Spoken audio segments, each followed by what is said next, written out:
Welkom terug almal by vandag se In Diepte verkenning. Dis Saterdag, 14 Maart 2026 en ons kyk vandag na iets wat bietjie nader aan die huis is as gewoonlik. Ja, letterlik in iemand se agterplaas. Presies.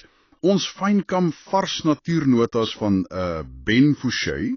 Hy is 'n geregistreerde voëlgids daar in Sedgefield op die tuinroete en ons missie vandag is regtig om hierdie fascinerende roofvoëldinamika te ontsyfer. Want jy weet, ons dink altyd aan die natuur as iets wat jy op National Geographic sien. Ver weg, veilig agter heininge in 'n reservaat. Ja, terwyl jy op 'n rustige Saterdagoggend jou koffie op die stoep drink, voel jy mos veilig. Maar hierdie notas wys, dit gebeur letterlik reg onder ons neuse. Definitief. So Ben was besig in sy tuin, besig om na die digte blaredak van sy melkhoutbome te kyk, en skielik hoor hy hierdie hoë roep. Sjoe. En dis toe hy die jong kaalwangvalk of die gimnogene sien wegvlieg. Ja, dit vlieg eers weg. Maar dan hoor hy die volwasse voël se baie skerp roep.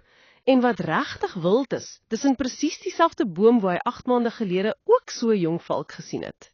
Wag, regtig? In presies dieselfde boom? Ja, dieselfde plek. So die volwassene het pas 'n groot ringduif gevang en is besig om dit te ontleed.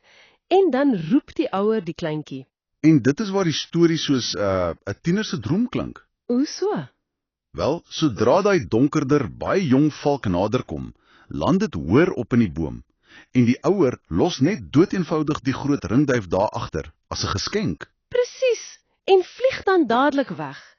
Die jongeling het toe vir so 5 minute aan daardie maaltyd geëet en toe net in die woud verdwyn. Ek meen dit klink letterlik soos die voelweergawe van Uber Eats vir tieners. Uber Eats vir valke. Ja, die kos word net vinnig by die deur gelos en die ouer gly weg. Maar hoekom voer die ouer hom nie net direk soos met 'n klein kuikentjie nie?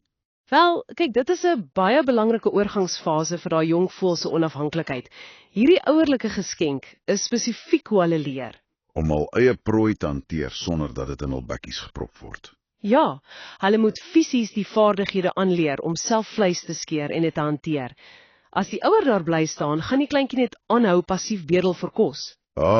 So hulle sny die naaldstring. Deur te lood forceer die ouer basies daardie onafhanklikheid. Dis 'n briljante oorlewingsstrategie. Dis eintlik skitterend. Maar dit bring my by die Sedgefield slagveld idee. Ek meen, hoekom vind hierdie spesifieke Uber Eats aflewering juis daar in daai tuin plaas? Wel, daai woonbuurt het ongelooflik baie duwe. Veral die groot ringduif. Jep, so dit maak dit die absolute perfekte teiken. En nie net vir kaalwangvalke nie. Ons praat seker van swart sperwers en swerfvalke ook. Absoluut. Dis alles te danke aan die ekostelsel se diversiteit daar. Ek meen, Ben se eie toere dek woude, mere, rivieroewers, fynbos, Karoo en selfs landbougrond in daai een streek. En dit is waar ek bietjie wil vassteek. Want ek weet, as ek na my tuin kyk, dink ek mos altyd dis hierdie veilige hawe. Jy weet, waterbakkies vir die kleintjies om in te speel. Die sprokies idee van 'n tuin? Presies, maar hierdie bron skets dit eintlik as 'n hoogs aktiewe jagtersparadys.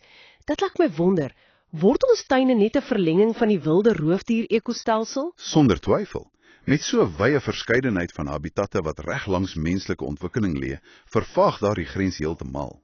Sjoe, die grens tussen wilde natuur en menseruimte is basies onsigbaar vir hulle. Roofdiere is opportuniste, so as hulle in 'n maklike omgewing met baie prooi en min natuurlike vyande inkom, pas hulle onmiddellik aan. En so dik, relatief stadige groot ringduif op die grasperk is natuurlik die perfekte middagete op 'n silwer skinkbord. Juis, hulle sien nie die tuinmuur as 'n grens nie. Ons skep eintlik onbewustelik die ideale jagvelde. Dit is so 'n fascinerende perspektief. En dit herinner 'n mens regtig dat die natuur nie net iets ver agter doringdrade bestaan nie. Glad nie.